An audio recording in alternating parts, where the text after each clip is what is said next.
வணக்கம்,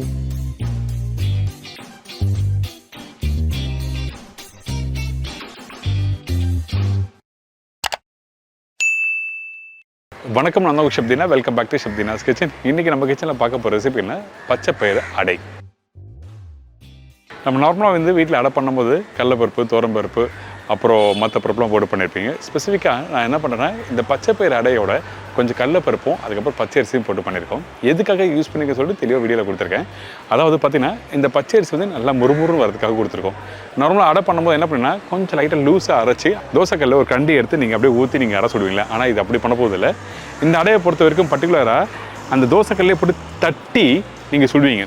ஸோ அதனால் நம்மளுக்கு என்ன வேணுன்னா கொஞ்சம் முறுமுறுப்பு தன்மைக்காக அந்த பச்சரிசி யூஸ் பண்ணியிருக்கேன். அதே மாதிரி தான் கடலைப்பருப்பு யூஸ் பண்ணியிருக்கேன்.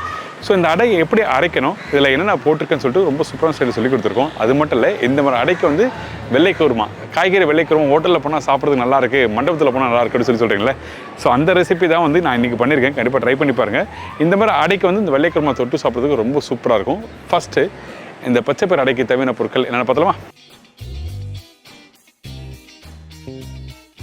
பச்சைப்பயிறு அடைக்கு தேவையான பொருட்கள்: பச்சைப்பயிறு 1 கப்பு, கடலைப்பருப்பு 1/2 கப்பு, பச்சை அரிசி 1/4 கப்பு, இடிச்ச பூண்டு 15 பல்லு, பெரிய சைஸ் வெங்காயம் 1 நம்பர், சீரகம் 1/2 டீஸ்பூன், காய்ந்த மிளகாய் 4 நம்பர், பச்சை மிளகாய் 4 நம்பர், பொடிசு நறுக்கிய இஞ்சி 2 டேபிள் ஸ்பூன், பெருங்காயம் 1/2 டீஸ்பூன், கருவேப்பிலை சிறிதளவு, கொத்தமல்லி தேவையான அளவு, உப்பு தேவையான அளவு, எண்ணெய் ஃப்ரை பண்ணுறதுக்கு தேவையான அளவு. இதாங்க இந்த ரெசிபிக்கு தேவையான பொருட்கள்.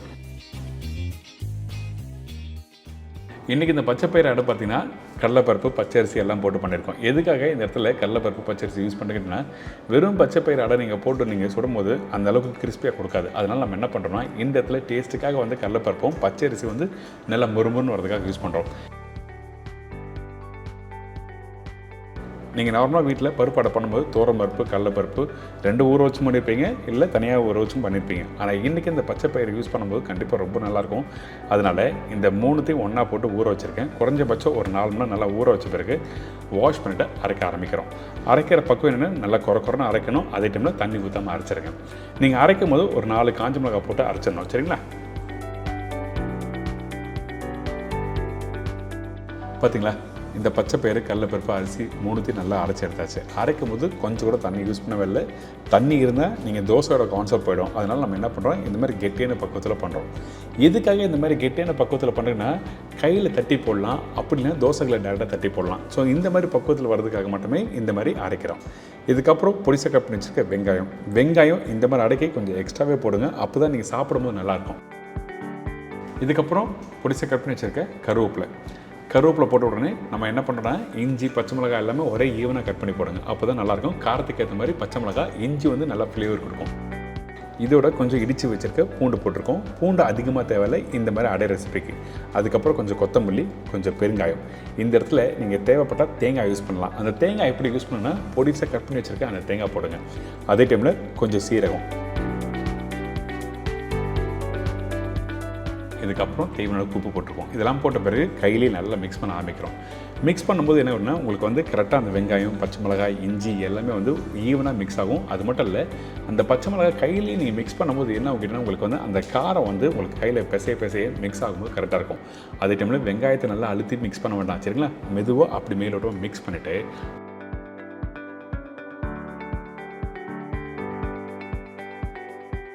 இந்த மாதிரி நல்லா மிக்ஸ் பண்ணி முடிச்ச பிறகு நம்ம என்ன பண்ணுறோம், தேவையான அளவுக்கு அந்த மாவு எடுத்துக்கிறீங்க.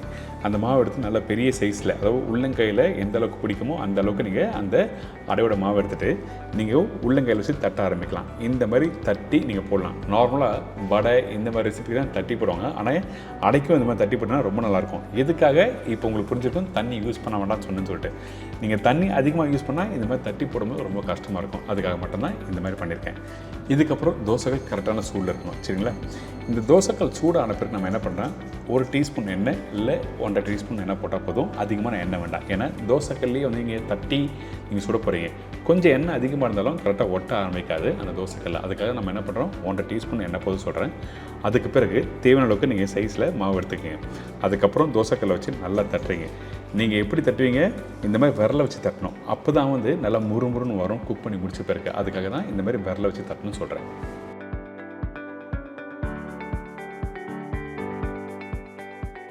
பார்த்தீங்களா, இந்த மாதிரி பக்குவத்தை தட்டி எடுத்துருங்க.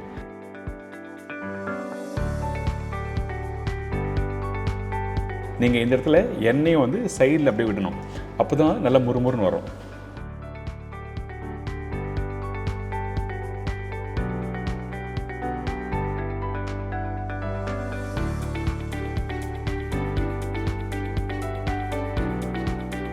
இந்த மாதிரி நல்லா வெந்து வர டைமில் திருப்பி போடுறோம். போட்ட பிறகு திருப்பி கொஞ்சம் எண்ணெய் யூஸ் பண்ணுங்கள். எந்த அளவுக்கு எண்ணெய் கொஞ்சம் கொஞ்சமாக யூஸ் பண்ணலோ அந்தளவுக்கு நல்லா முறுமுறுன்னு வரும். ஒரே டைமில் எண்ணெய் யூஸ் பண்ணக்கூடாது, அதே டைமில் எண்ணெய் கம்மியாக வரக்கூடாது. சரிங்களா?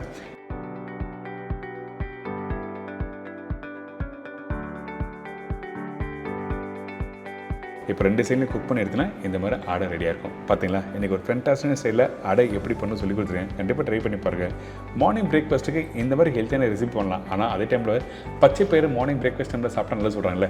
சில பேர் வந்து வெயிட் லாஸ் ரெசிபிகள் வந்து பச்சை பயிர் சாப்பிடுவாங்க. ஆனால் இன்றைக்கி வந்து நம்ம டேஸ்ட்டு நம்ம நாக்குக்கு பிடிச்ச மாதிரி ஒரு சூப்பரான அடை எப்படி பண்ணி சொல்லி கொடுத்துருக்கேன். ட்ரை பண்ணி பாருங்கள். இதோட வெள்ளை குருமா. சில பேருக்கு வந்து அடை அப்படியே சாப்பிட பிடிக்கும். சில பேருக்கு குருமா இந்த மாதிரி வகை இருந்தால் நல்லாயிருக்குன்னு சொல்லுவாங்கள்ல. அதனால தான் இன்றைக்கி இந்த வெள்ளை குருமாவை எப்படி பண்ணுறது சொல்லி கொடுத்துருக்கேன். ட்ரை பண்ணி பாருங்கள். இப்போது இந்த வெள்ளை குருமாவுக்கு தேவையான பொருட்கள் என்னென்ன பார்த்தலாமா?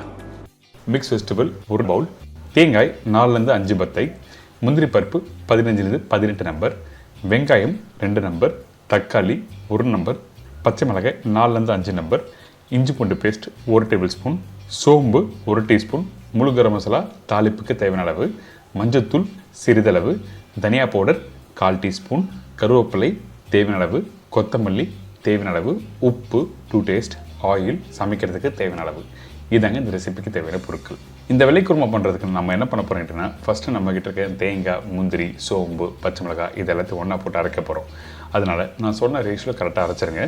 இந்த இடத்துல முந்திரி ரொம்ப இம்பார்ட்டன்ட். ஏங்கிட்டேன்னா அந்த முந்திரி போடும்போது அந்த ரிச்னஸ் கொடுக்கும். அதனால தான் முந்திரி பருப்பு இந்த தேங்காயோட போட்டு அரைக்கிறோம்.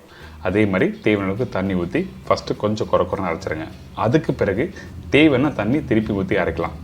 ஏன் கேட்டேன்னா கொஞ்சம் தண்ணி அதிகமாகிடுச்சுன்னா அரைக்கிற பக்கம் கரெக்டாக வராது. அதனால தான் நம்ம என்ன பண்ணுறோன்னா ஃபஸ்ட்டு கொஞ்சம் குறைன்னு அரைச்சிட்டு அதுக்கு பிறகு இன்னும் கொஞ்சம் தண்ணி ஊற்றி நல்லா அரைச்சிருங்க.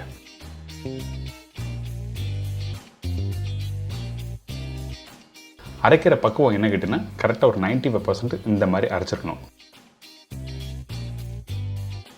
கொஞ்சமாக குறைன்னு இருக்கணும்.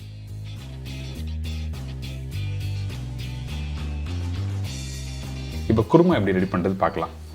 இந்த குருமா வெங்காயம் வதக்கிற பக்கம் ரொம்ப இம்பார்ட்டன்ட். அதனால் ஃபஸ்ட்டு நம்ம என்ன பண்ணுறோம், எண்ணெய் ஊற்றிருக்கேன். எண்ணெய் கொஞ்சம் சூடான பட்டை, லவங்கம், ஏலக்காய், பிரிஞ்சி இலை எல்லாத்தையும் போட்ட பிறகு கொஞ்சம் சோம்பு போடுறோம். நல்லா பொரிஞ்சு வரட்டும். அதுக்கு பிறகு வெங்காயம். இந்த வெங்காயம் நல்லா பொடிசை கட் பண்ணி வச்சுருக்கேன். வெங்காயம் போட்டிருக்கேன். அதுக்கு பிறகு கொஞ்சம் கருவேப்பிலை, பச்சை மிளகாய். காரத்துக்கு ஏற்ற மாதிரி நீங்கள் 1-2 பச்சை மிளகாய் எக்ஸ்ட்ரா போட்டால் போட்டுக்கலாம். ஒன்றும் தவறு எதுவுமே இல்லை. இப்போ இந்த வெங்காயம் கொஞ்சம் லைட்டாக வதங்கி வரதில்லை. இது வதங்குற பக்குவம் என்ன கேட்டால் கரெக்டாக 40 to 50% அளவுக்கு வதங்கிருக்கணும்.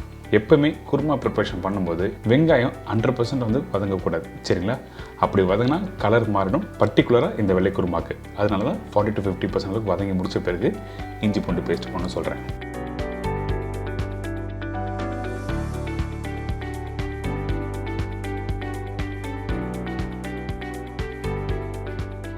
இப்போ இஞ்சி பூண்டு பேஸ்ட் போட்டு நல்லா வதக்கியாச்சா?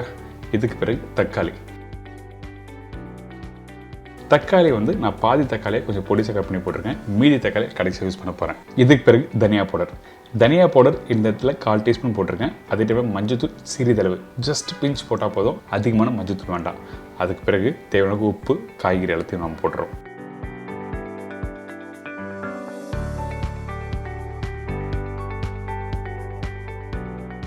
இந்த காய்கறிலாம் போட்ட பிறகு நம்ம என்ன பண்ணுறோம், ஏற்கனவே தாளி போட்டிருக்கோம்ல பட்டை, லவங்கம், வெங்காயம் இதெல்லாம் இதோட நல்லா ஒரு 2 நிமிஷம் நல்லா வதக்குங்க.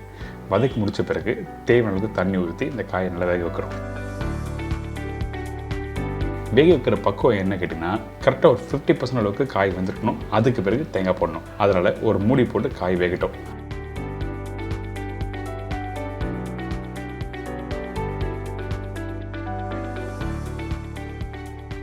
அதுக்கு பிறகு இந்த காய்கறி எடுத்து பார்த்தீங்கன்னா இந்த மாதிரி 50% அளவுக்கு வெந்திருக்கும்.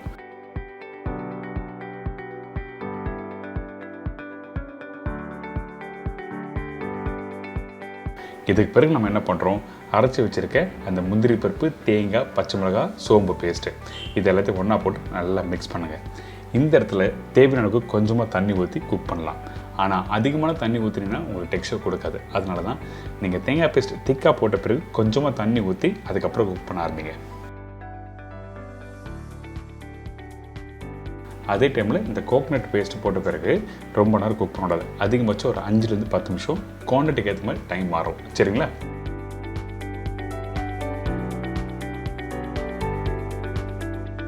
அந்த கிரேவி டெக்ஸ்சர் கையில் எடுத்து பார்த்தீங்கன்னா தெரியும், ஒரு ஸ்மூத்தான டெக்ஸ்சர் கொடுக்கும். அந்த மாதிரி கரெக்டாக வந்த பிறகு ஆஃப் பண்ணுறேங்க. தேங்காய் எதுக்காக திரியாக லைட்டாக இருக்குன்னு சொன்னது பார்த்தீங்களா? இப்போ ப்ரிப்பரேஷன் முடித்த பிறகு கொஞ்சம் அங்கங்கே தெரியும், இந்த மாதிரி வரணும் குருமானாவே. அதனால தான் 95% அளவுக்கு அரைச்சிருக்குன்னு சொன்னேன்.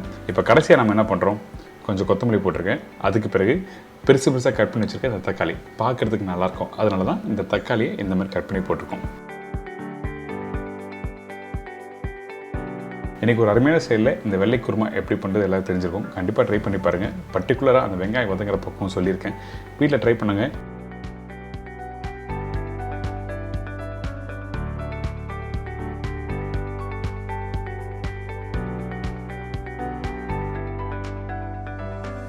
என்னங்க, இந்த பச்சைப்பயிறு அடையும் இந்த வெள்ளை குருமா எப்படி பண்ணுறதுலாம் தெரிஞ்சிருக்கும். ட்ரை பண்ணி பாருங்கள். ரொம்ப சிம்பிள். ஒரு அருமையான ஸ்டைலில் சொல்லி கொடுத்துருக்கேன். அதுவும் பர்டிகுலராக நான் பண்ணுற ரெசிபி எல்லாமே நம்ம வீட்டில் இருக்க பொருள் வச்சு தான் பண்ணுறோம். எல்லாருக்கும் பிடிச்சிருக்கும். ட்ரை பண்ணி பாருங்கள். ஒரு நாளைக்கு ஒரு பிரேக்ஃபாஸ்ட்டுக்கு ஒரு வித்தியாசமான ஸ்டைலில் நம்ம பண்ணணும்னு வச்சுன்னா அந்த டைமில் இந்த மாதிரி ரெசிபி எங்கள் வீட்டில் ஃபாலோ பண்ணலாம். இதே மாதிரி நாளைக்கு இன்னொரு அருமையான ரெசிபி சந்திக்கிறேன். நன்றி, வணக்கம். See you, bye, take care.